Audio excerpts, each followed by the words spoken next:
Yeah. Okay. Okay.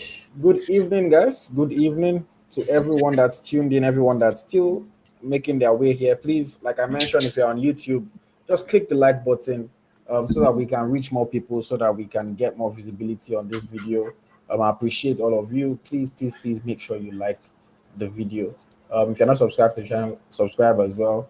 Help us grow our audience. Help us to reach more people. It's the least you can do. We keep on bringing you this high quality content. I would really appreciate it. If you're on Twitter, on X, please just repost so that other people can see that we are live and can tune in as well. Same thing on Facebook.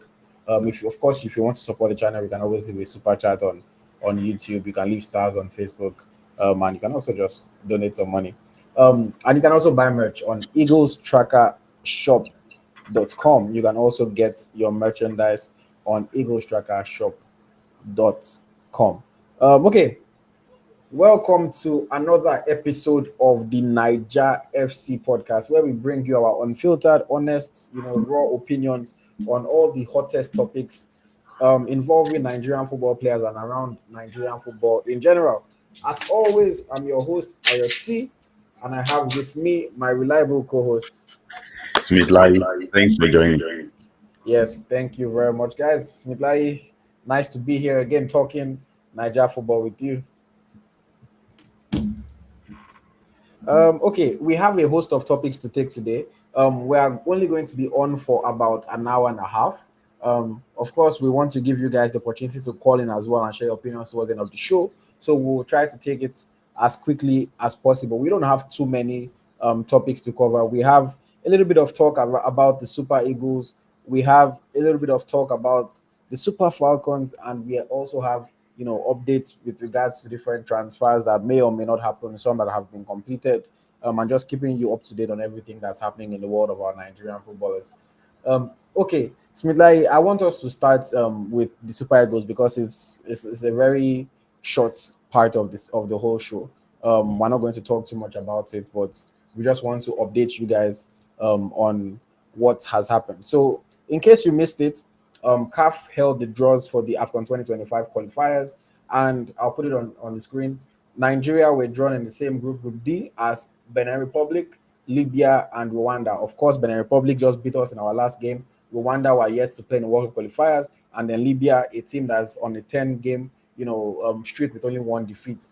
So we spoke about this. We said how it could be potentially a difficult one for Nigeria if we are not able to step things up and to play at the level that we know that we can play at. But yes, further to that, the fixtures have been announced for the qualifiers, and just to let you guys know, we are going to be opening up the qualifying phase with a match against Benin Republic on September 2nd in Nigeria at home.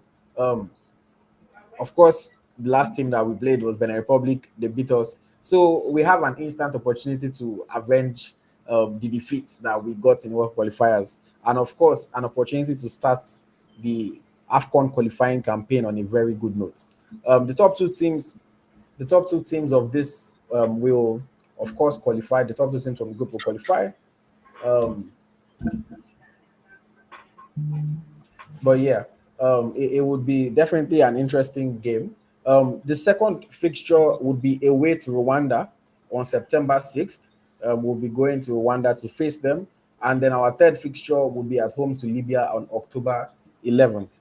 So, of course, you can go and look at the rest of the fixtures, while, of course, playing each team twice. But those are the first three games. At home to Benin Republic on September 2nd, away to Rwanda on September 6th, and at home to Libya on October 11th. Smith Layi, I'll throw it to you very quickly. So now that we have the fixture list, we know who we are playing first, second, third. What are your thoughts on this group? Yes, thanks for joining. I think this echo somewhere. So thanks for joining me. So thank you for actually having me again. So maybe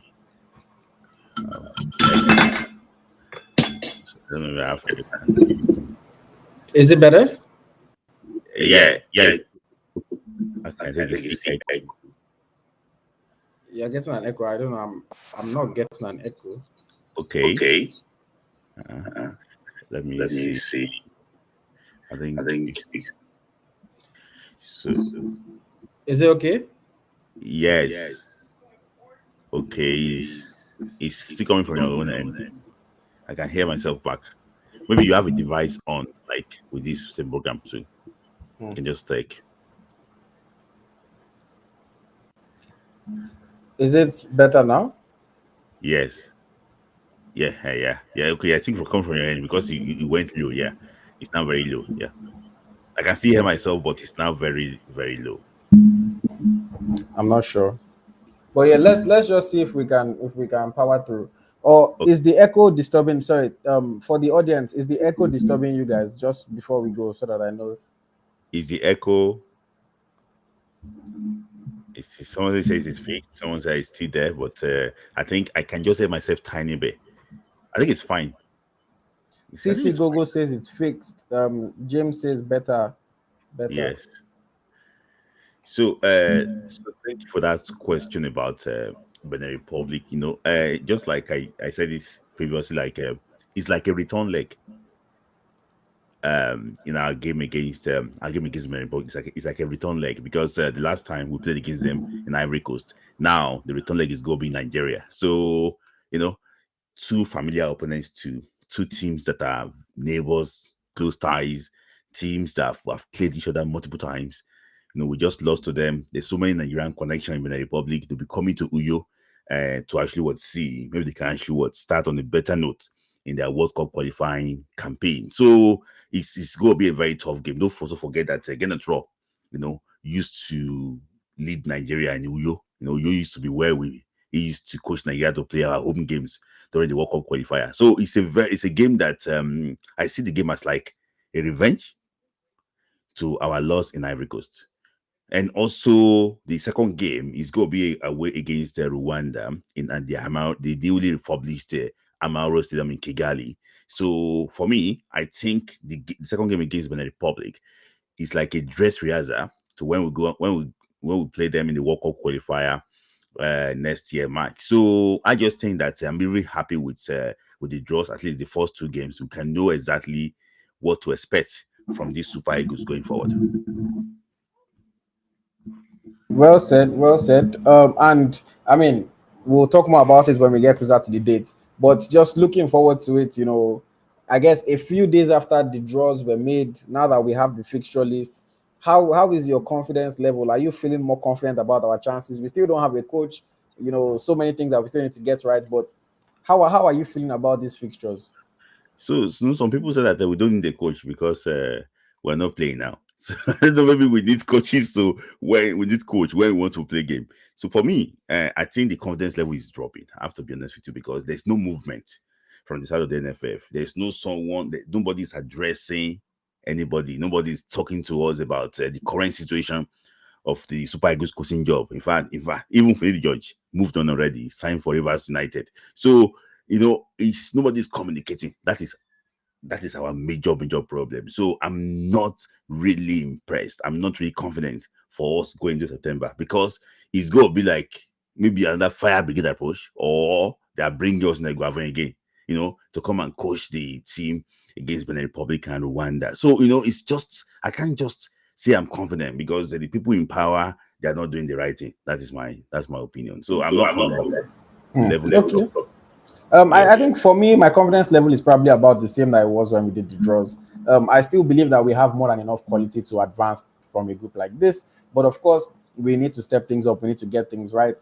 Last time we saw Benin Republic, they beat us. So we're not. I want to believe that we're not going to go into this game with any sense of, oh, we're going to beat them. I don't believe that the players will be complacent or be like lackadaisical, considering the fact that the last time they saw these guys, they lost the game. And sometimes I think that's what we need, a little bit of a wake up call to be able to step things up. And of course, quality dress rehearsals for our World qualifying matches as well.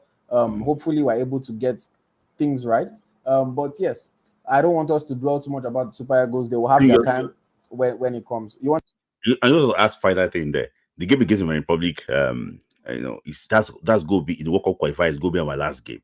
So if we play them down now in Uyo, we know exactly what to expect in the World Cup qualifier when they come visiting towards the end of next year. So for me, I'm just happy with the draws. We need to start. We need to start now so that we can be able to actually and to perform well. That's it. All right, all right. Very well said. I see a bunch of comments as well. Um, somebody is saying, let me see what the comments are saying. Somebody is saying, oh, that we don't need coach because we know they play now, and they put clown emoji. So I'm guessing it's clowning the opinion of the person that said that. But guys, very quickly, just let me know: are you guys still feeling confident? Now that we have the schedule of games, how do you feel? Are you expecting it to be an easy route for the Super Eagles in the AFCON qualifiers? Very quickly, if you can just let us know in the comments, and then we'll move on to the next topic for today. Let me see if any comments are coming in. How are you guys feeling? What's your confidence level? What's your confidence level now that we know the schedule of games? We play against Benin Republic on September 2nd. We play against Rwanda on September 6th, and we play against Libya on October the 11th.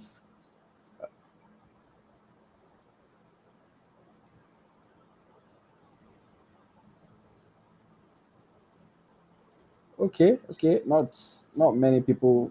Taiwo says we need a new coach ASAP so he can get used to our players. James says if we win against Benin and Rwanda, we will go on to do magic. Okay. People believe. I mean, if we win against Benin Republic and Rwanda, is already 2 out of the 6 games. So, of course, if we win against them, we're going to go on to do magic. But I hear what you're saying for sure. I hear what you're saying.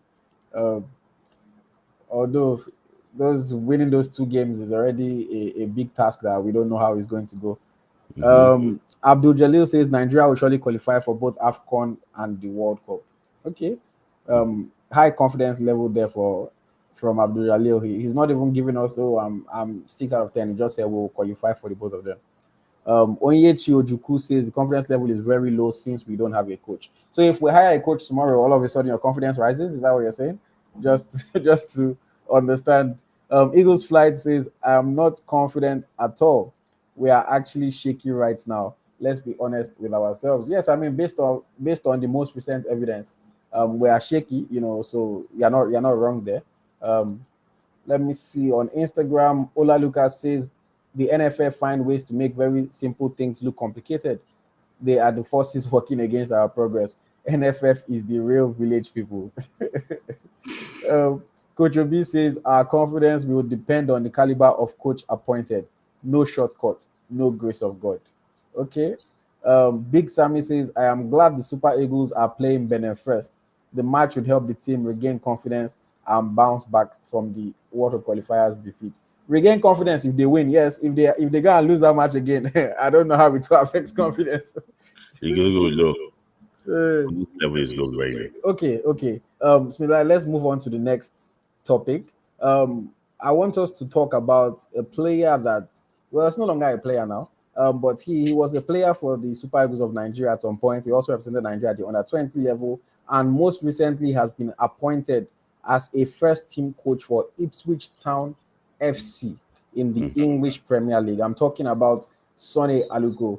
Sonny Aluko, of course, played for Nigeria at the 2009 Under 20 World Cup. Also made 7 caps for the Super Eagles of Nigeria, and he scored 2 goals. I don't know if you guys remember, but he scored 2 goals in a 2015 AFCON qualifier against South Africa in Uyo. 2 goals in that game. I believe it was a 2-2 draw. Correct me if I'm wrong, Smith. Yes, bro. Yeah, it was a 2-2 draw, and Sonny Aluko scored 2 goals there. Didn't play that many games, tended to have a number of injury issues every now and then. But, after 3 years at Ipswich Town, he was part of the team that gained promotion to the Premier League with them this past season. Only played a handful of matches, but he was part of the team, and then now has been appointed as a first team coach. Smith Lai, before I come to you, I just want to quickly say this. When I heard this announcement, when I saw the news from Ipswich Town, it made me quite happy. It made me quite happy because this is a Nigerian player that, of course, just you can tell that has been planning his career, has been planning his path, and was preparing himself for life after football. It is no coincidence that he retires in the summer and gets a job as a coach in the summer. The reason why that is able to happen is because clearly for the past 3, maybe 4 years, he must have been learning, he must have been growing, maybe coaching the youth teams when he gets the chance, and of course preparing himself for this future path that he knew that he wanted to take. This is something that we always encourage a lot of our Nigerian players. 90% of them do not do anything while they are playing football other than play football. They don't plan for the future. They don't know what they are going to do. Even the ones that maybe have some thought of being coaches, okay, start to get your badges, start to coach the youth teams, make connections at your club. They don't do it. He has only been at Ipswich Town for the past 3 years. So it's not like, oh, he spent 20 years in Ipswich and then they just said, oh, because we are loyal, come and take coaching job. No, he went there for the past 3 seasons and clearly, he forged those connections. He must have spoken to them about his ambitions, and eventually they found him good enough to get this coaching job. And who knows, this could be the start of how his career takes off. In the future now, if there's opening for maybe Nigerian at 17 or Nigerian at 23 or something, and then coaches are coming to apply for the job, at least we'll be able to say, look at Sonny, he has been coaching Ipswich Town as an assistant, as the first team coach for the past XYZ years. He needs to get the job. Not be somebody who just they sit down for Nigeria could just claim, say, oh, I'm the one because I've been doing it for the past how many years. So congratulations to him. I wish him all the success. I hope that they are able to stay up at least one season in the English Premier League. And yeah, let's see what comes of his coaching career in the years to come. Smith Layi, what are your thoughts on the Sonia Aluko as a coach for Ipswich? When I heard about him, I was really, really happy about it. I was, because it's someone I know very well. I think Yeko is coming back. If you can do it.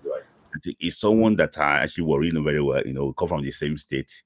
He's the grandson of the famous economist, Professor Sam Aluko. So, the father is late now, was a former senator in our state. Very, very brilliant set of individuals. So the grandfather is extremely intelligent.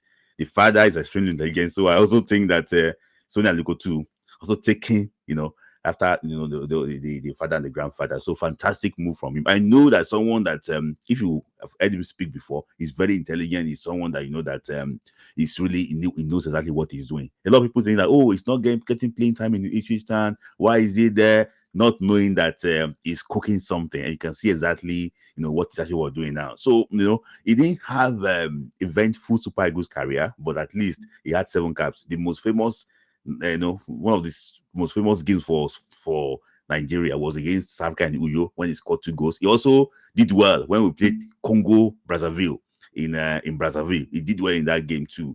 So, part of the reason why we don't really know him that much in Nigeria was because we failed to qualify for the 2015 AFCON.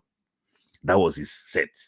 So players like Hope Akpan, players like Aaron Samuel, players like so that year. So that's one thing that failure to qualify for events, failure to qualify for a tournament. This is the implication. It's not as if Sonia Aluko was a bad player. He was playing the Premier League then. I remember he was playing for Hull City. He did well for Hull City, but just because failure of Nigeria from qualifying for a major tournament at that time, that was responsible for that. So I'm happy that he's taking a new career path. I'm happy that he's doing well for himself. I know that his father, though he's late now, we're very proud of him. His sister too, is also into club ownership. So they are pretty doing well. I'm really, really very happy for him. And I hope that one day he will come back home and say that he wants to coach the Super Eagles of Nigeria. We will not be able to argue.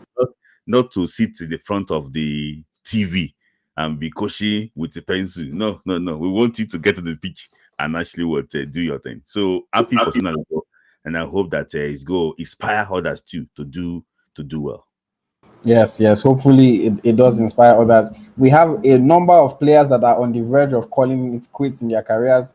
The ones that are 34, 35, 36, they can follow this path. Like I said, it's just about establishing that relationship with the club while you are there, working hard on your coaching badges, starting to coach in the youth teams. We see it with players like Gondohan coaching in Man City's youth teams, things like that. And by the grace of God, everything will go well for you when you're done playing football. But there's this popular saying that they say in Nigeria, failing to plan is planning to fail. And if you don't plan for life after football, it's going to be very difficult. And sometimes, you can really lose it while you're trying to figure it out. Okay, let's move on to the next topic. The next set of topics, actually, we're going to be talking about transfers. We're going to be talking about transfer rumors. We're going to be talking about completed transfers, and we're going to be sharing our thoughts on those ones. We have a handful of them that we want to talk about. The first one, though, is a rumor, is a report.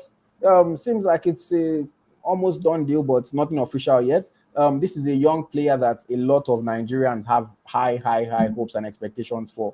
People believe that he can be the next big thing when it comes to Nigerian football. In fact, this boy has already won an Italian Serie A trophy, has already won a Coppa Italia trophy, and the future, only God knows what more he can win. He has never even gotten started yet. He's already a champion of Italy. Of course, I'm talking about Ebenezer Akinsanmiro, a young boy, a product of the Beyond Limits, academy.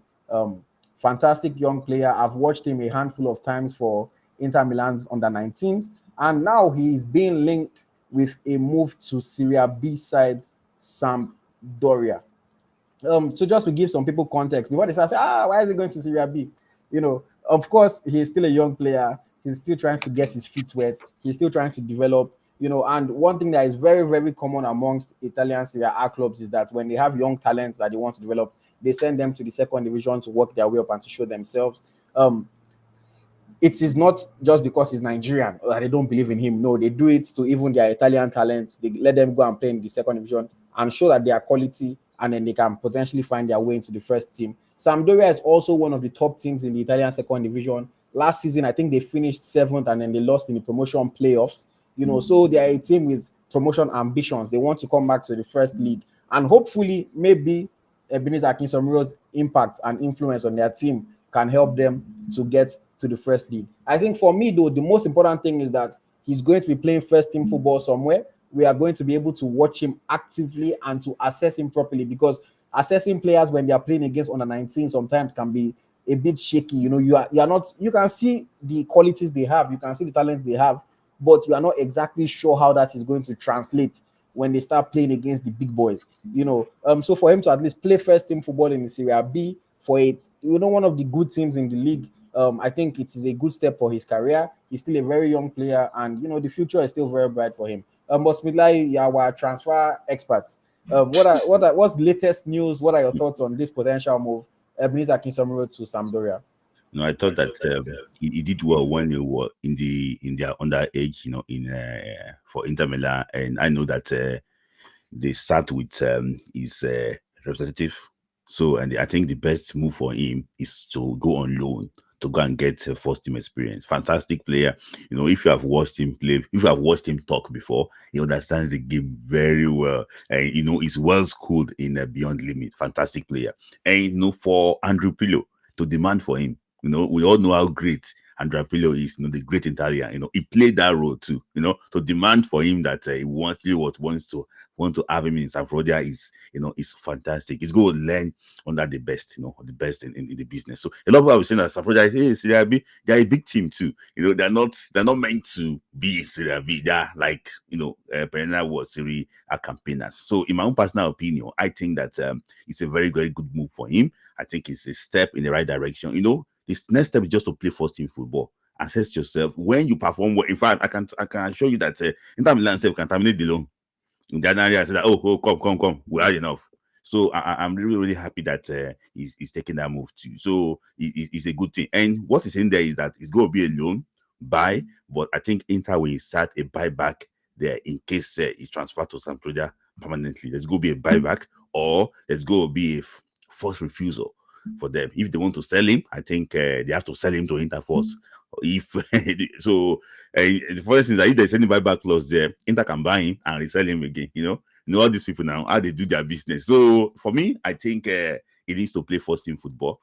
So that's a very, very good. Compared to that, there's also a player that moved from Beyond Limit to Onyebushi or Basi. That one is already play first team football. So I think that he should be able to play first team football too, because you can't just be playing academic football for a long time. So it's a good move. Good step in the right direction. Okay, so I want to ask you a question about Akinsanmiro. So if somebody has never seen him play, who can you say he has some similarities to amongst Nigerian players? Who can you say, oh, he's similar to this guy? This is maybe who you can compare him to. it's not really similar to any of the current Super Eagles player. I have to be honest with you about that. I think it's similar to Yaya Toure. He's similar to Yaya Toure. He drives with the ball. I don't think he's similar to any. I can't compare with Frank Onyeka because his final ball is better than Frank Onyeka. I can't compare him with who else again? Alex Iwobi. No, he doesn't. You can't hurry him. That is one thing. Alex Iwobi pass quickly. You can't hurry Akinsanmiro. He will distribute the ball anytime he likes. And that is one of the biggest quality. He can hold on to the ball very well. You can't compare him with Ndidi. I think he's a better passer of the ball than Wilfred Ndidi. So, I just think that it's similar to Yaya Toure. If you tell people that somebody is similar to Yaya Toure, or the expectation that they will start to have for that person, They should have high expectations. Yeah. I don't know. For me, people might disagree with me. You might even disagree with me. But I think right now my Nigerian comparison for him would be Rafael Onyedika. And the reason I say this is because I think they have certain similarities when I look at what they are good at. Passing the ball. Akinsanmiro has a good range of pass. Onyedika has a good range of pass. Onyedika's range of pass is still improving, but I think they both have that. Shooting, Onyedika shooting, we saw last season that his shooting is getting a little bit better. He's not a goal scorer yet, but his shooting is getting a little bit better. And Akinsanmiro also has a good shot on him. Duels, they are very strong in duels, whether attacking or defensive duels. We know that one. Onyedika, anybody come near him, will push off the ball.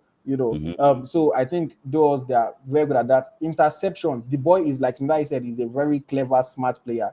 He's good at reading the play. He's good at knowing where to position himself. He doesn't have to play gra too much. He knows where the ball is going to come to, so he can easily intercept.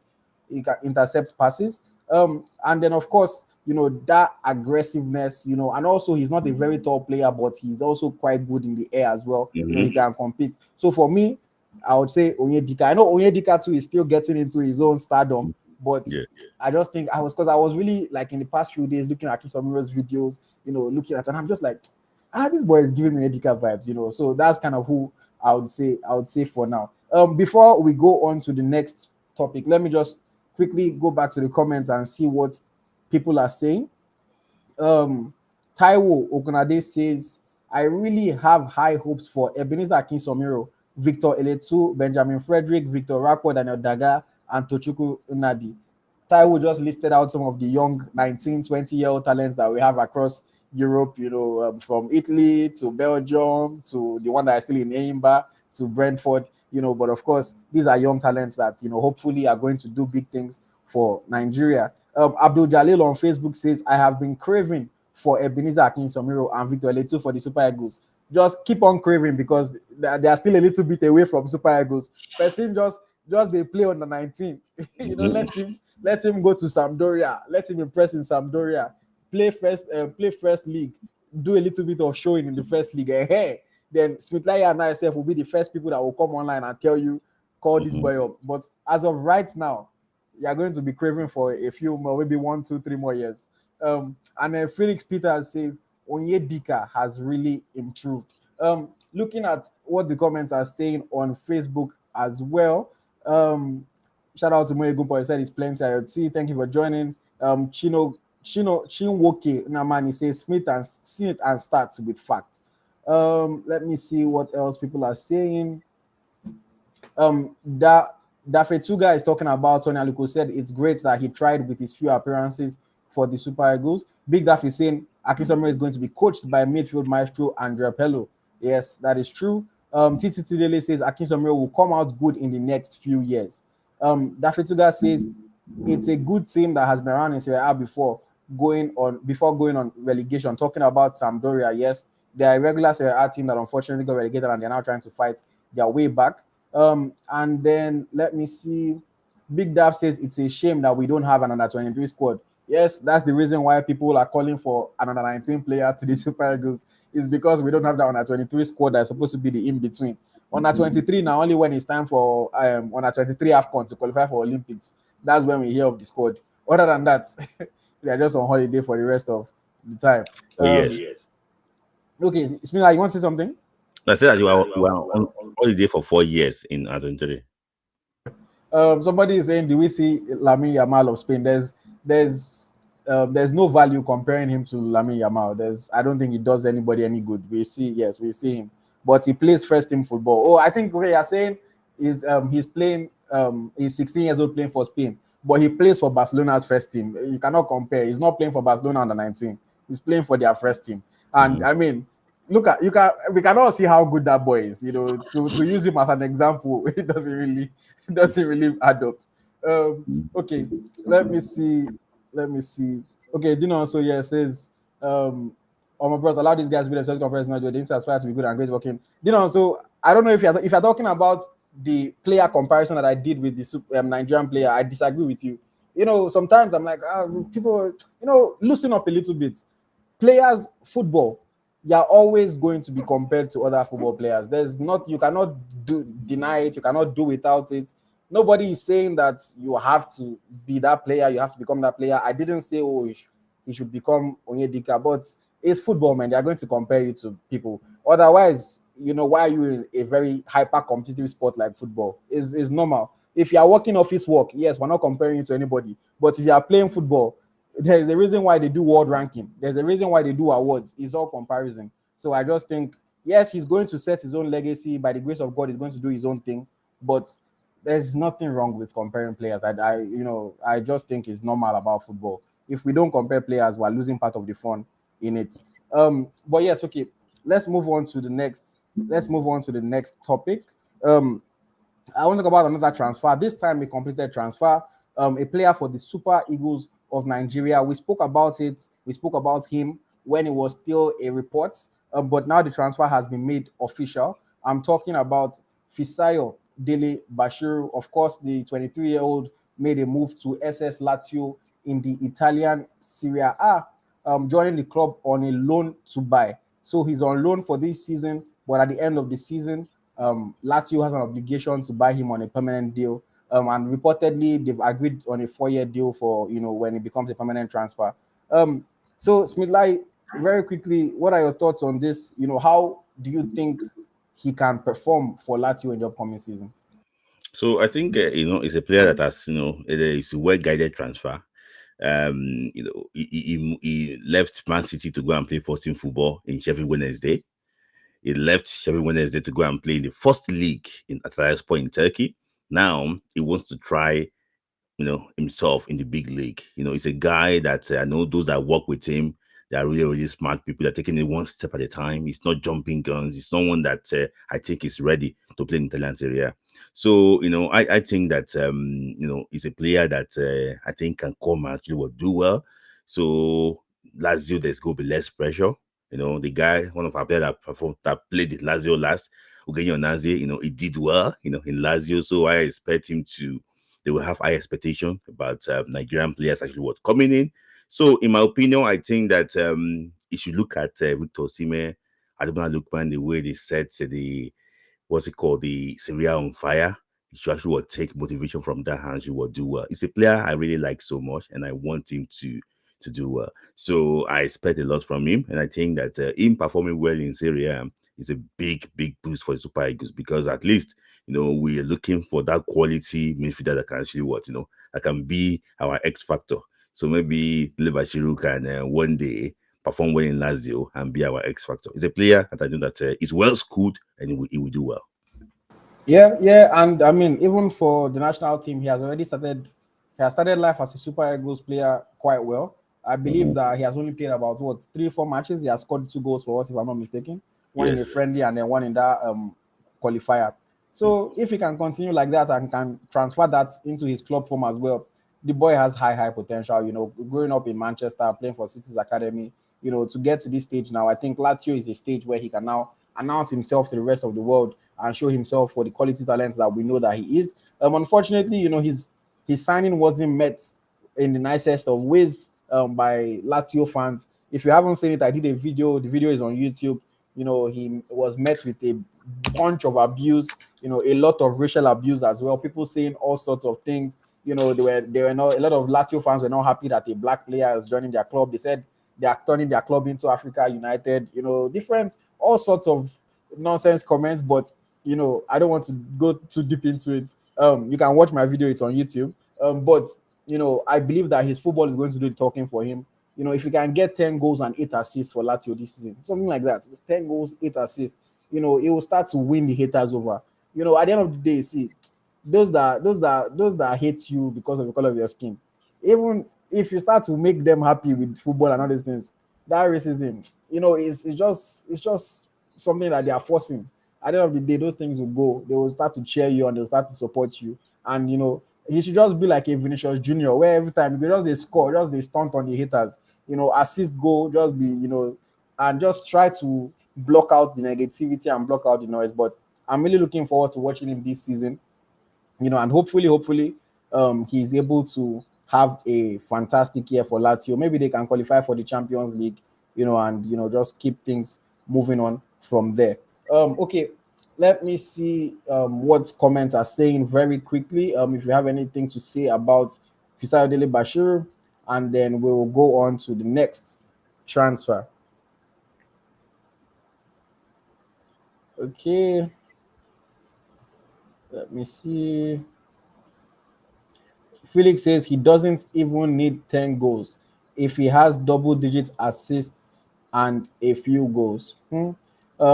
Eagles Flight is saying, I'm really dying to see Tom Dele-Bashiru in Super Eagles. I wonder why he hasn't been called up. Of course, Ayotomiwa, the brother of Fisayo, he still needs to work his way to the team. Currently playing for Watford, he's a good player as well, but he needs to work his way before he can get called up. People are asking about a player that's, I don't know if we want to get into that conversation today. If we have time at the end, we'll get into it, but I don't want to derail the plan that we have.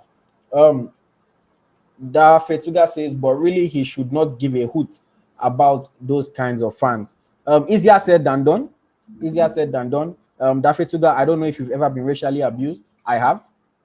So I know what it feels like to be racially abused. I know what it feels like to be made to feel very inferior. It is before it ever happened to me. I was also of the opinion that how can somebody racist affect me? How can it bother me? I thought, but it hits different when it happens to you. It's easier said than done. I will just ignore just this thing. Eventually, you have to block out the noise. Yes, you have to work through it. But if you just say, "Oh, don't give attention to them," it is a lot easier said than done. Look at Vinicius Junior with all the things he's achieving at Real Madrid. He's not able to just ignore them. Whether he's trying to send a message to them by scoring against them, whatever the fact, he cannot just ignore it. It is easier said than done. Until you're in that situation, you might not really know how it feels. So yes, that's what I would say about that. Smilai, do you want to say anything, or should I move on? Yes, no, I just wish him the very best of luck. I just think that when you perform well, all those insults will turn to, it's going, all those, the result will silence the insults. That is it. Okay. Moving on now, another transfer that has been completed involving a young Nigerian footballer, a forward, can play as a winger, can also play as a striker. Of course, represented Nigeria at the Under 20 World Cup, most recent one in 2023. Played a few games, of course, in that tournament that we got knocked out against South Korea. And then now he has completed a move to FC Zurich. I'm talking about Ume Emmanuel. Watch out for an upcoming interview that I have with him. We're going to talk about his journey so far. We're going to talk about his move to FC Zurich. Ume Emmanuel, of course, is a young player. After 2 years at Botev Plovdiv in Bulgaria, has been able to secure this move to FC Zurich in the Swiss Super League. Smith Layi, what do you think about this boy and what do you think about this transfer? His story is a testimony. When he was in Nigeria, then he was struggling to get into the Golden Eaglet. There was a issue then that the Golden Eaglet coaches said that they were looking for a left back, and he went to volunteer himself that he can also play as a left back, but unfortunately, they still didn't pick him. Now he find himself, he found his way to Bulgaria. Now in Bulgaria he did well. If you have watched him play for Botev Plovdiv before, when he got into the first team, if you have watched him play very well, you will know that the move is a matter of time. the move just he's a player that is a modern day striker. So, and you also saw the glimpse of that when he came late, when he came to the U20 camp under coach Ladamboso. Kudos to Ladamboso too, that could trust him to actually want to bring him in. So he's a player that is going the right direction. I'm really, really pleased with that move. I know that he's going to perform well in FC Zurich, not if. He's going to perform well, then don't be surprised to see him in the Bundesliga in 2 years. So I like when you make these your predictions. Don't be surprised to see him in the Bundesliga in 2 years. So Smith Layi is saying 2 years in Bulgaria, he has stepped up to Switzerland. Another 2 years in Switzerland, and don't be surprised that he will step up to Germany. I mean, this is a young player that I like. I've had numerous conversations with him. He's a nice young lad. Works very hard. Of course, he's already a champion in Bulgaria. And he has very big ambitions for himself. He has very big goals for his career, and I'm happy to see him make a move like this. I really do believe that he can do excellent in Switzerland. I think it's going to be a little bit. Maybe he might need a little bit of time to adapt. Maybe he might hit the ground running. I've spoken to a few players that have played in Switzerland, like Ifeanyi Matthew in the past, and they always tell me that football in Switzerland is a bit different. A lot of their pitches are plastic, things like that. So certain players can find it hard to adapt well. They might maybe start getting injured when they didn't used to get injured that much before. So it could be interesting, but it's still a league that I believe that he has all the quality and potential to shine and to do very well in. I don't know if it will take him 2 years to get to the Bundesliga, but I believe that Switzerland will not be his highest point. That one I can say with a good level of confidence. He will continue to progress. He will go further. And I mean, I think the boy is only 20 or 19. He's 19 years old. So there's still so many years of success ahead of him. He still has a lot of football to play. In fact, he's just starting. So one that you guys should watch out for in the next 5-10 years. Who knows? He can be our leading winger or striker for the Super Eagles of Nigeria. I think the boy has a lot of potential, and I'm really wishing him all the very best, in his career. Okay, let me go to the comments very quickly. Okay, so people are saying, I'm sure Fisayo would do well in Lazio. John Jones says, Emmanuel Ume looks like Apollo Creed from the Rocky movies. Doesn't have anything to do with football, but yeah, I hear you. Iyare says, this transfer season is for Nigerian strikers. Everything for the next Osimhen. TC Gogo says he's a very good dribbler and it is a good move. We also have some comments from Instagram. Let me see what people are saying on Instagram. Big Dav says, I missed one of their games. I was in City of Club on the match day and didn't realize they were playing that day. Oh, that sucks. Felix says these clubs are used to looking for Nigeria engagement on their social media accounts. Each time they sign a Nigerian player, they use pigeon killers for social media. Educate. Chinwoke Namani says, don't joke with Smith's revelation. From Smith Layi's mouth to God's ears. So don't joke with Smith's revelations. They said Smith Layi in an oracle. Okay. So yes, Emmanuel Ume, we're wishing you all the very, very best. Okay. If you want to call in and share your opinion, please start to get ready. Just make sure you have a camera so that we can see your face. You can join on your mobile device, you can join on your computer, it doesn't matter. Just make sure you have a camera, and of course you have to have a working mic, and we'll give you a few minutes to share your thoughts. If you want to join, the link we posted in a couple minutes, so please get ready. Okay, next topic that I want us to take today, we're still talking about transfers. This time it's a 25-year-old player, a 25-year-old forward, can play as a winger, sometimes can play as a striker as well. Pacey, decent finisher, had a breakout season for CFR Cluj in the Romanian league and made a move to Wahda FC in the United Arab Emirates. I'm talking about Philip Otele. Philip Otele, I mean, I watched him play last season. I watched maybe like 5, 6, 10 of his matches, and then I watched a bunch of compilations and highlights and, match reports of his, quality young player, We heard about him potentially being, linked with Premier League club Brighton, a bunch of different clubs around Europe. And it came as a shock to quite a number of people. I will say, a lot of people messaged me once this transfer was announced, like, UAE, what's going on? And he signed a 4-year deal. So he's committed to them for the next 4 years. Smith, like, what do you think about this move, Philip Otele to Al Wahda FC? I wasn't surprised.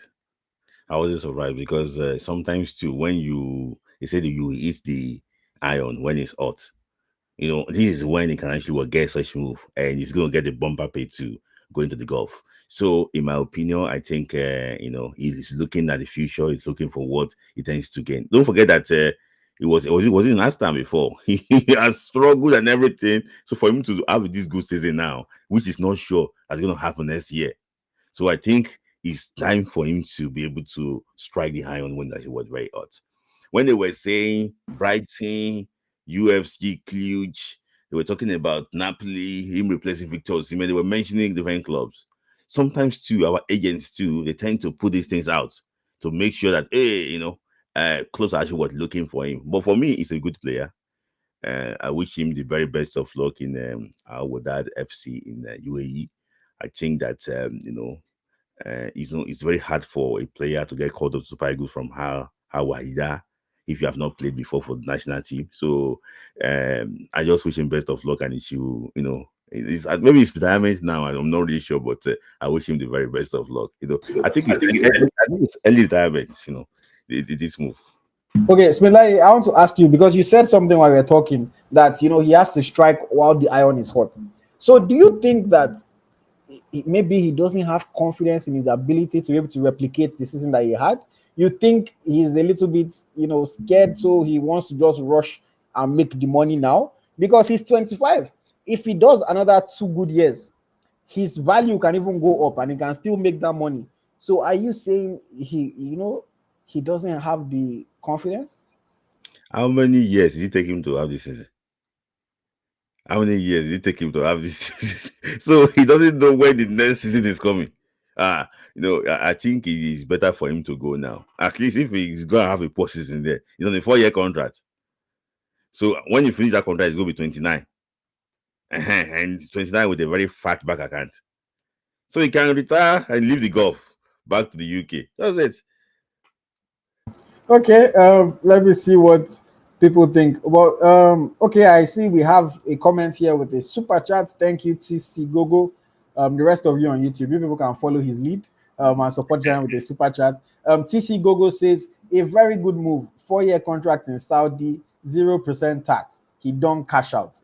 One thing that I will say is that while I understand competition, I understand ambition and all that thing, it's very, very hard for me to knock a man for going to make money because even I, in my own field, I want more money. If you offer me a job today that is paying me 10 times what my current job is paying me, I'll take it. I'm not going to be loyal to my this thing. If somebody wants to pay me 10 times what I'm making right now, I will take it.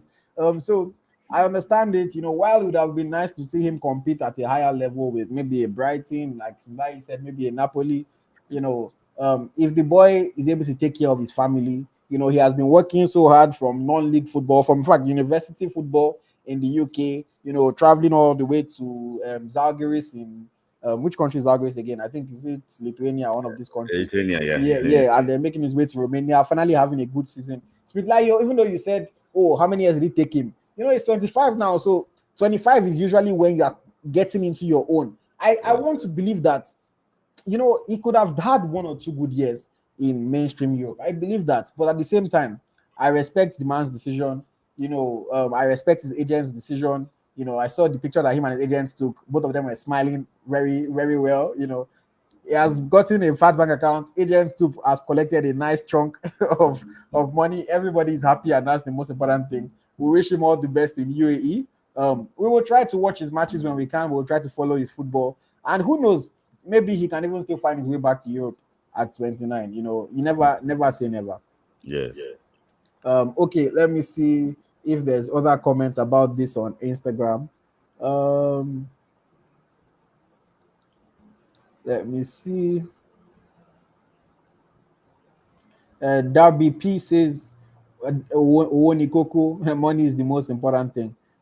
So, at the end of the day, hey, there's so many of our Nigerian players. I always say, like, people get fascinated by the big boys in like the Premier League that make hundreds of thousands every week. You look at Osime. The reality of it is that 95% of Nigerian footballers don't make maybe even 5K a month net. 95% of them. So a lot of them, hey, if they can get a big payday, why not take it, man? Football is a very short career, and by God's grace, he has a very long life ahead of him. Mhm. So yeah. Congratulations to Philip Otele on his move to Al Wahda FC in the United Arab Emirates. Okay, Smith Layi, I think the last transfer that I want us to talk about, the last transfer report, is regarding a player that is well known by Nigerian fans all around the world, well known by fans of football all around the world, one of the best players in the world, one of the best strikers in the world. We are still waiting for the big news. I'm talking about Victor James Osimhen. Of course, he has reported for preseason with Napoli. We've heard Antonio Conte, the new Napoli head coach, say it loud and clear that hey, he has an agreement with the club for him to be let go this summer based on his wishes. But we've also not seen any real traction on all the reports that we've been hearing about. But I know that Smith Lai always knows the ins and outs and what is going on. Sorry, what is going on with these things. So Smith Lai, let me ask you. Victor Osimhen, what is the latest news? Are we expecting anything? What's going on there? So I think a lot of clubs actually was still trying to play the waiting game because I think that they are actually what aware that the standing agreement. I think Echo is coming back. So I think there's a standing agreement between clubs now, between Napoli and Victor Osimhen. So they're trying to actually play the waiting game. There was a very quiet June, but I can tell you, like you always say, like money is very important. The money in the golf is waiting, but he's not keen to actually leave Europe mainstream now. He wants to play in Europe, and I think sooner or later the offers will come in. I think there's So, been like underground movements and everything, but I think there's going to be official bit very soon. okay, okay. And who are we expecting this official bid from? Who are we expecting to table something? I think I think the most serious, the way I'm hearing it, the most serious should be the Gunners. I think Ateta is a big fan of Victor Osimhen. Before they went for Gabriel Jesus, I think that they wanted to tempt Napoli with a 50 million pounds worth have command for Victor Osimhen. Then before they went for Gabriel Jesus, so in my opinion, I think Arsenal will still want to go for that. But I also think I was also hearing that they have informed Chelsea that they have lowered their asking price to. That means that maybe Chelsea also made, they also like asked about him too. So those are the two ones I'm sure what I've been listening to. I think it's Arsenal, PSG, or Chelsea. I think Man United are already going for Ziggy. Is it Zexy or Sexy Zexi, or yeah. Sexy? Yeah, the guy from what's it called? He's playing for the Dutch national team now, currently in the Euros. So I think the deal is already agreed, and the move is about to happen. So Victor is left with Arsenal, Chelsea, and I think PSG. Hmm. Okay, okay. And Smilai, I want to ask you a question before I take comments. Um, is it? Do you think it is a knock on Victor Osimhen that Napoli has to lower their asking price to sell him? Is that a knock on him? Does that mean that maybe people don't think that he's as good as we think? Is what do you think about that? So I think it's just I think it's not a knock on him. I think it's business. It's just as if you have market now. You want to sell jackets now during they are playing the waiting game during winter time. Are very expensive, but then during summer, less people is going to buy it. So it's just like that. It's just as if they're trying to buy time to see maybe Dampoli will be under pressure to actually what to sell him. For me, I think the 120 million or 130 million is outrageous. In my own opinion, I think that that shouldn't have stand. I think that if not because of the interest Victor had with that club, I think Victor will have gone a free transfer like Mbappe did. You know, when Mbappe went on a free transfer to, nobody's talking about this thing now, talking about fee for Mbappe, because if they have to put money on Mbappe's fee, that will have been very, very big. But in my opinion, I just think that it's between the clubs. It's not. What's it called? It's not about Victor Osimhen. Okay, Smith Layi says it is not about Victor Osimhen, it is just business. Let me see what the comments are saying about this. Let me see what the comments are saying about this. Okay, somebody says once the Euros are done, we go see. Most clubs are not making big moves now until after the Euros. Definitely, I think I disagree with you. Clubs are making moves. When you say big moves, I mean in general, how many big moves are going to happen, whether before or after the Euros? But clubs are making moves now. Players are having medicals during the Euros, are transferring clubs during the Euros. So if it was a priority for many clubs, I believe that it would have been done. It's not like Victor Osimhen is even playing in the Euros, so that's not affecting him in any way. But I would lean towards what Smith Layi was saying more and say, hey, it's a business thing. Clubs are negotiating. They want to maybe see what their other plans around the other players that are interested in are before they spend big money on Victor Osimhen.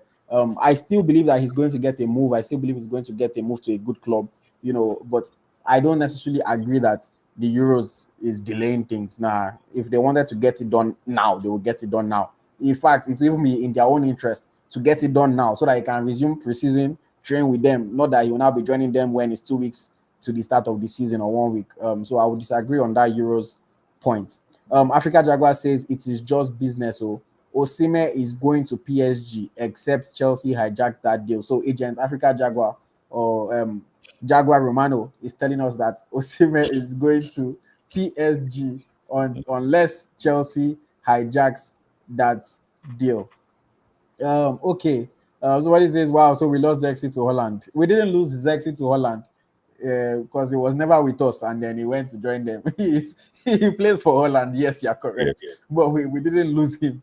Okay. Africa Jaguar says, when you understand customer buying behavior, it is clear.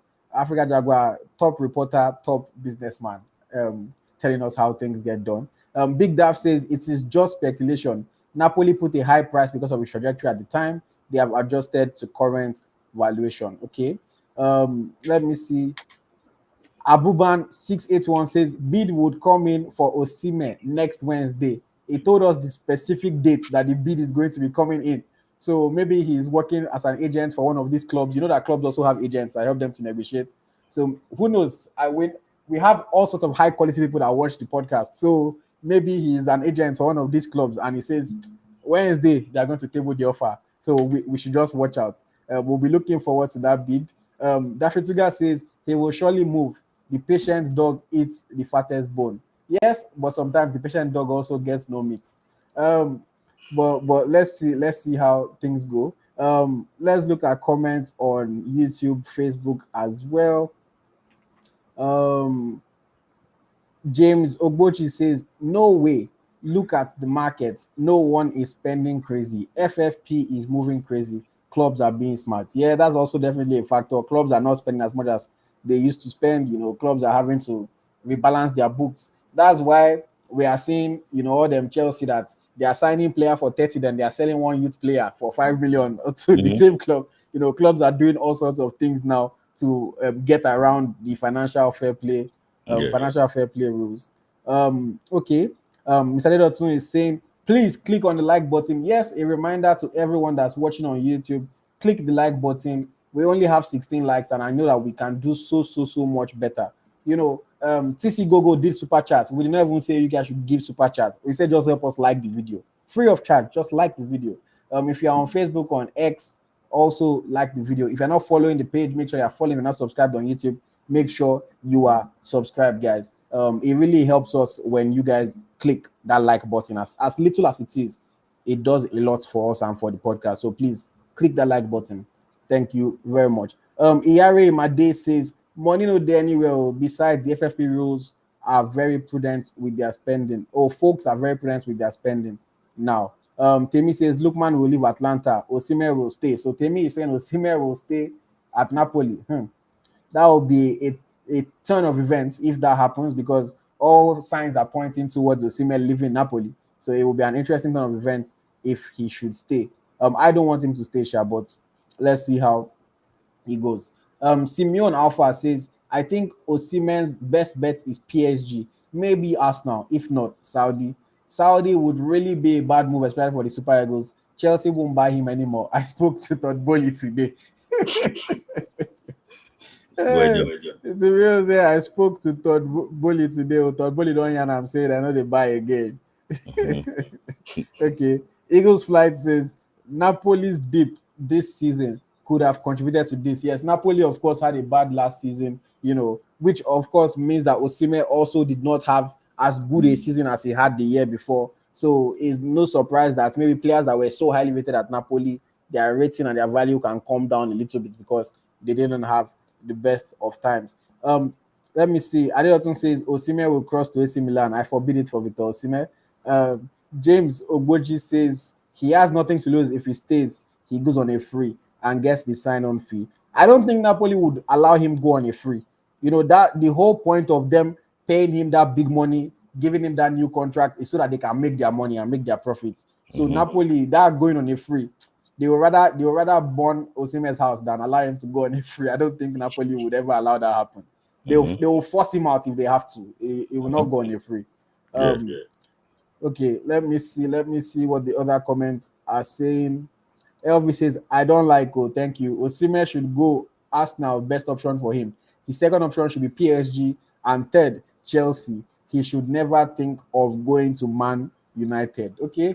LV is not in favor of Osimhen's potential move to United, but he says Arsenal best option, PSG second, and then Chelsea third.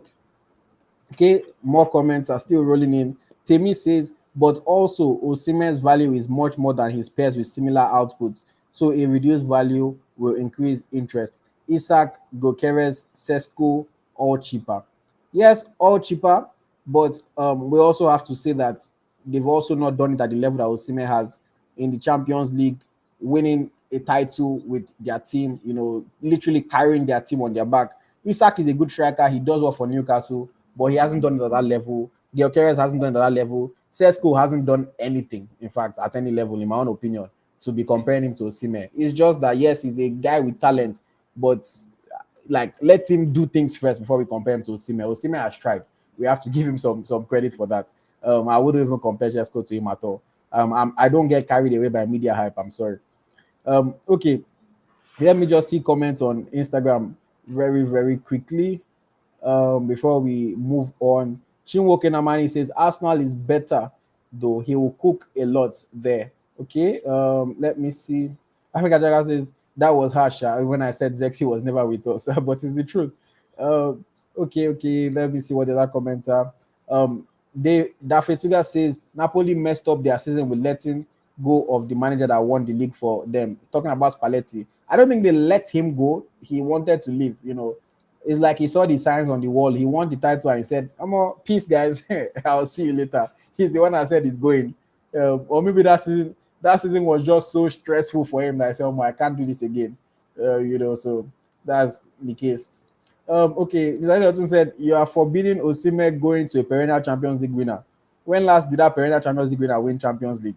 Eh? Oh my God. that's the question that you will ask him.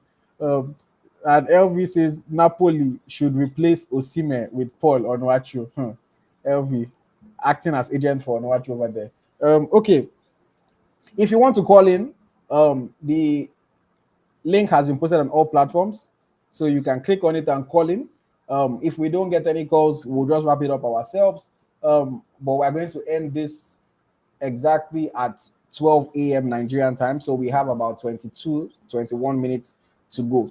Okay, Smith do you have anything that you want about Osimhen about transfers before I move on? No, I just think that no, I'm happy that it's back for precision. It's not as if it's giving them what's it called, transfer request. It's not submitting a fantastic. It's not causing problems. Some people think that he likes trouble. It's not that he's a gentleman. He doesn't like trouble. So he's doing everything in a normal way. offers will come and Victor will leave. I don't just want to mention something about transfer. And it's about one boy called Clement in Kenya. I don't know, maybe you know not Ikena Ferdinand. He was playing in Yeah, I know him. yeah. So he's a guy that when he was playing under 17, I rated him so highly. But unfortunately, he had to go through different routes. But now he's in Bulgaria with Levski Sofia. I hope that he can actually perform well. They call him Kenna Ferdinand. So that Ferdinand name now is synonymous with defending, So so that name makes me popular, like Kenna Ferdinand. So I hope that he can actually perform well. I saw his stats too in his previous club, very good. So if I can perform well, I know that Bulgaria can be a gateway. Don't forget that a player from Bulgarian league is playing in Euros. He played in Euros. So you never know. Best of luck. Okay. I see we have some more comments that are coming in. Soji Soft says we underrate Osimhen all because we are Nigerian and it's accessible to almost everyone. Everyone except DJ Chicken Abi Mr. Jollof. Abi, what was that guy's name? Mr. Jollof. Mr. Jollof. Yeah, accessible to everyone except him. Let me see. Felix says no, he has financial issue with the owner of Napoli. He wanted an increase, but Napoli CEO wasn't willing to Spalletti the increase. Okay, talking about Spalletti's reason for leaving. Adeotun says if Spalletti stayed, do you think Napoli would have won the league back to back? That one is a conversation for another day. I don't think they would have, but that's a long conversation that we don't really have the time to get into. Okay, Smith Layi, before we leave transfers, Eagles Flight is asking, and I know you are Romano here. How about Lukman to Saudi rumors? Any news on Lukman? I quenched that rumor to Saudi. You want to take the current African player of the year to Saudi. So, but I think Saudi club actually showed interest in Lukman. But Lukman, I think his interest is not to go to the Gulf now. I think he's happy to stay in the mainstream Europe, and if offers did not come. I know that Liverpool already sent in offers, but I don't think that Atlanta is really buying into that. So if there's no move to Chelsea or Liverpool, I think that he's happy to play in the Champions League with Atlanta.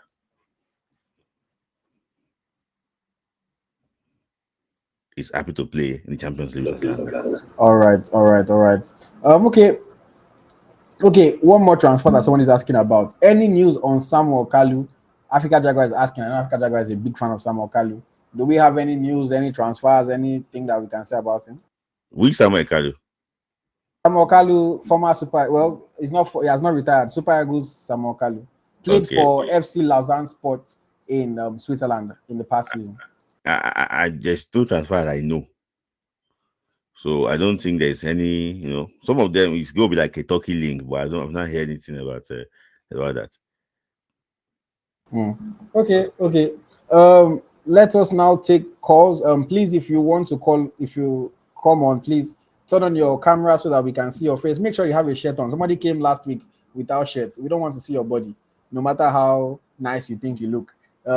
Just make sure you have your camera on. Make sure you have clothes on. I will give you a couple minutes. I'll take the first caller for tonight. Mr. Adeotun, welcome to the program. Yeah, thank you for having me. Can you guys see me? Yes, we can see you. Sorry, I don't have my glasses on, so I can't look at the screen very well.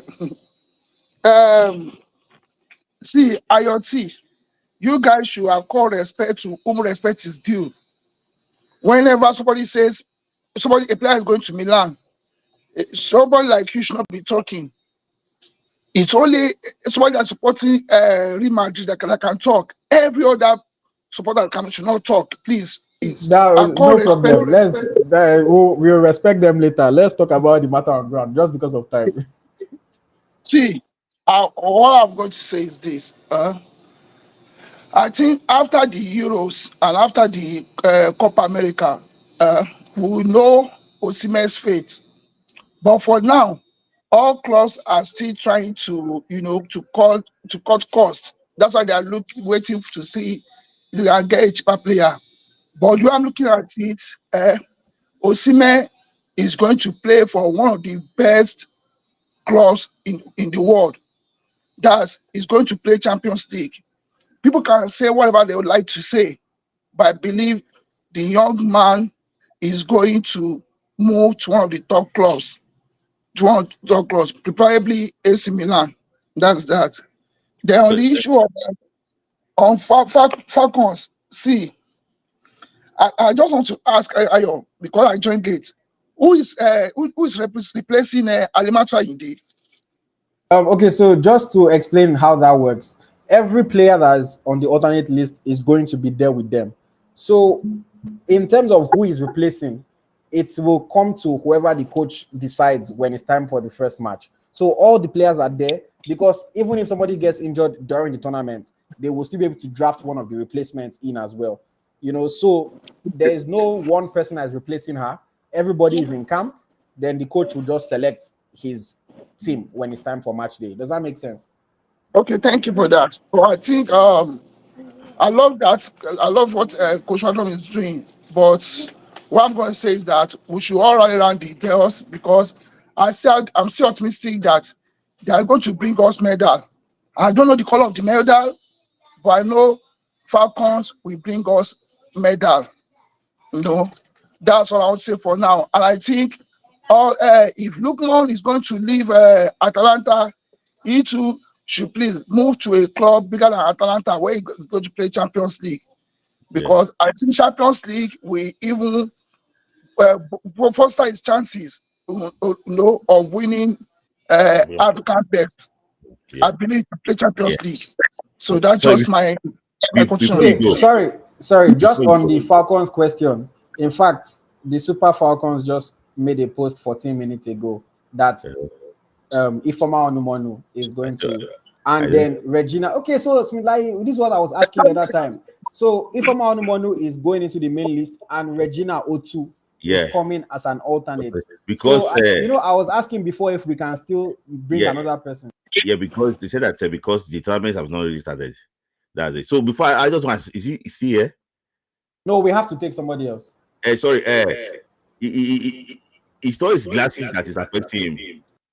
When his goalkeeper, yes, his goalkeeper today, he too was doing like that too. He didn't see Lami Yamal shot. Like, he's pained by that goalkeeper. That's why he's behaving like that. He doesn't want us to, he's pained by that goalkeeper performance. All right, all right. Simeon, welcome to the show. Thank you for joining. Hey, how's it going, guys? Good, good. Hello? Good, Yeah, good. Yes, yeah. good. Yeah, this is my first time calling. I love this channel. I just found it like last week. I Oh, love this channel. oh, Thank you, thank you. ring Yeah? a bell for I should have this thing so that when we have first call, I Uh, will ring bell we'll for ring a you. bell But for you. thank right, you very right. much. We appreciate it. Yeah, you're welcome. Yeah, first of all, I want to speak on the Osimhen, right? So I'm a Chelsea fan. I'm a Chelsea fan, but I know personally that the best for Osimhen would be Arsenal because but Chelsea needed more, but the best bet. So I think I don't understand why Chelsea don't want to sign him. Why we're not in the race no more. I think we need him more. But I think there's still a chance Arsenal will go for him because I don't think Arsenal has been linked to any other striker. And Havertz, I don't think they want to just use Havertz up front next season. So I would like it if you can go to Arsenal. That's a Nigerian brother. And forget that thing with that guy they talk. Osimhen is bigger than AC Milan. Osimhen is bigger than AC Milan. We don't. That's like a downgrade for him at this point. That's a downgrade for him. So I also wanted to ask, what's the news on Iheanacho and Ndidi at Leicester? Will they both be at Leicester next season since they're coming back? No, I take that. Smidla, you can take it. Hello. Yeah. There's, two last about 10 days ago, they made offer Hello. for Wilfred Ndidi. So, but okay, I think he's we lost him. But go on. Just answer the Okay, question. they made offers of Ndidi, but I think it's just sad that there's no really big concrete offer for him now, and that is a big problem because his former coach, left Leicester to Chelsea. He took this all. I was waiting that why can't he take Ndidi now? That means that it does not really, it's not as if he didn't really rate him highly, but I think his priority was to take this all to Man City. So to Chelsea. So, in my own opinion, I just think that there've been Turkey linked to what I don't tire for Turkey. Nigerian players play with Turkey. So I think if push comes to shovel, it will stay the Premier League and maybe play for Ipswich or Everton. So Smith Layi, I would just say I think Ndidi is signing a new contract with Leicester. There've been enough reports about it, and today or yesterday, Leicester City on their website updated the list of their players, and Wilfred Ndidi is listed as a midfielder. Iheanacho is not. Iheanacho is not. So it's clear that they updated it, but they listed Ndidi. So I believe that it means that negotiations are coming to a close very soon, and they are going to be able to agree on something. So I think Ndidi will stay, but with Iheanacho, we have to wait and see what he makes as a decision. But Simeon, I have to let you go now because of time and other people waiting. Thank you very much for joining, and we hope to see you more and more on the channel. Again. Thank you, guys. I appreciate you. Thank you. So, but I want to ask AyoT before we take the next question. Do you think that Ndidi is not that as highly rated the way we used to rate him in Nigeria? Like, why do you think clubs are not really going for him? I mean, Ndidi he has had injury issues in recent years. His performances have gone on have taken a downward turn. So it is enough to, I think, make people doubt him a little bit. So it's something that we just has to, if he can stay at Leicester and show himself and have a good season in the Premier League, I believe that people will start to rate him highly again. He's supposed to be hitting his peak, the peak of his powers right now in football. So I just think let's see how things go.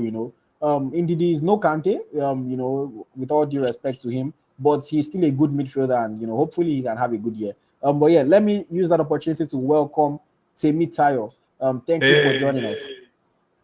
Yeah, it's nice being here. I think first of all, I want to start with did you guys react? I joined late. Did you guys react to the under-20s women's lists? No, that one will come later. Okay, so we're not that's there, okay? Yeah, not today. Okay, so but Rofiat is there, and I'm really happy for her. Other than that, Osimhen, there was a news that came out today, with Football Italia, that said that there is going to be a merry-go-round summer, whereby Kolomwani is looking to go to Atletico, Morata might go to Milan, Osimhen to PSG, and then Lukaku to Napoli. So a lot of these moves would take a lot of time before we find out what's going on. And Chelsea at the moment, we're looking like we're doing what I call domino transfers. So we're waiting to offload before we bring in new people. So that's I don't know. That's just the strategy this summer. And so obviously I think it's going to be a long summer with Victor Osimhen. I don't know if he stays at Napoli. But I think, there's a lot of skepticism around Victor Osimhen at the moment. So yeah, I think we just have to wait that one out and see if he stays or if he goes. But yeah, you said you're not reacting to the other 20 women. Another thing is Ndidi. I think Ndidi is staying at Leicester. I don't think he's leaving. What's the other story? Can you please remind me? There's transfers of Philip Otele to UAE. Yeah, Philip Otele. Thank you. Why? I mean, we were saying Brighton, we were saying all these things. Now UAE, but go chase that bag, King. Football is 25 or be 24 already. Mm-hmm. Football is the end is not near in Jesus' name, but football, that's the downside of football. So yeah, if he wants to, go make that money. But I was really looking forward. I was looking at Philip Otele being the next Super Eagles winger. Honestly, I have a long list of players I track, not on Eagles Tracker, but personally, just to look at this person, prospective Super Eagles players, and I wrote Philip Otele as one of our wingers. But yeah, unfortunately, yeah, I don't know. I don't know where it's gone wrong, but Dubai, even if it was Saudi Arabia, I would have said, okay, maybe Saudi. Well, Dubai League, what's happening there? Who's playing in Dubai? I don't know anybody that plays in Dubai. Please, but sure, it is well. Hopefully, I don't know, Dubai League. Okay, no problem. What other news is there, Mr. AyoT? Just final, give us your final thoughts. But there's Fisayo Dele-Bashiru to Lazio. There's Emmanuel Ume to Zurich. Good move. There's Good move. Benitez Akinsanmiro Oh to yeah, Sampdoria. and also Akinsanmiro. I loved Akinsanmiro's move. Where did he move to again? That they recently got relegated to Serie B. He's going manager. to Sampdoria. Sampdoria. Pello is their manager. They recently got relegated to Serie B. I just forgot their name. Yeah, I think it's very good for his development, learning from a legendary midfielder like Pello. If he can just sit down, be like a good student and just learn for this 1 year, I think it would do him a whole lot of good. I'm playing time for me is not even the number one right now. For me, it's him, developing his game and just being a better all-round midfielder, and hopefully he can progress into. It's just a pity we don't have under 23 to test players like Akinsanmiro, but on a normal day, I mean, I can see glances. I have not watched him properly, obviously because he did not play. He did not play under 20. He didn't play under 20. It was what's this guy's name now? The one at AC Milan. Eletu Victor that played under 20. So he didn't play under 20. So we didn't get in close quarters, but otherwise, I think AC Milan. I have to let you go, Temitayo, just because of time. But thank you very much for calling me. You the best, but yeah, if you don't do anything, just stay in Napoli. Okay. Thank you very much for that, Temitayo. Regular on the channel, always leaving comments. I appreciate you coming up to speak, so that we can see your face and hear your voice as well. Okay, and I'll take the final call for this night. Felix, welcome to the program. What do you want to say? You have 3 minutes.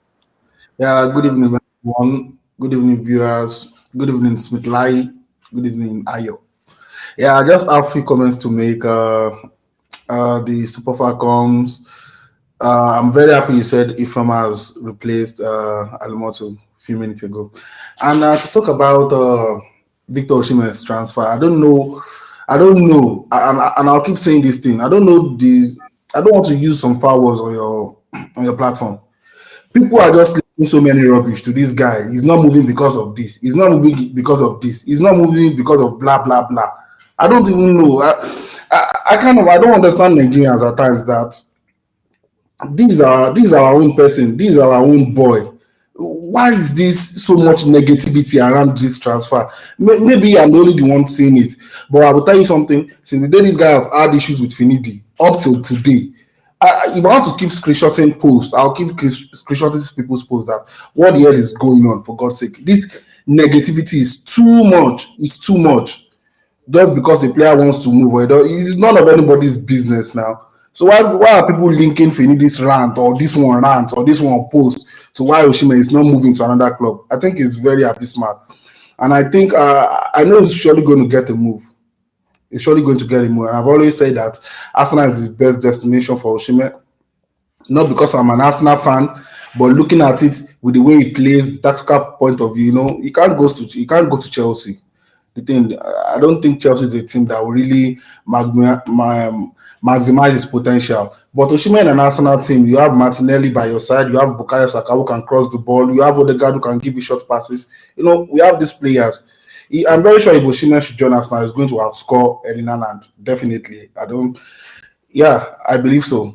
So talking about Ebenezer Akinsanmiro, I think he's a good player and I think he's a very good loan move.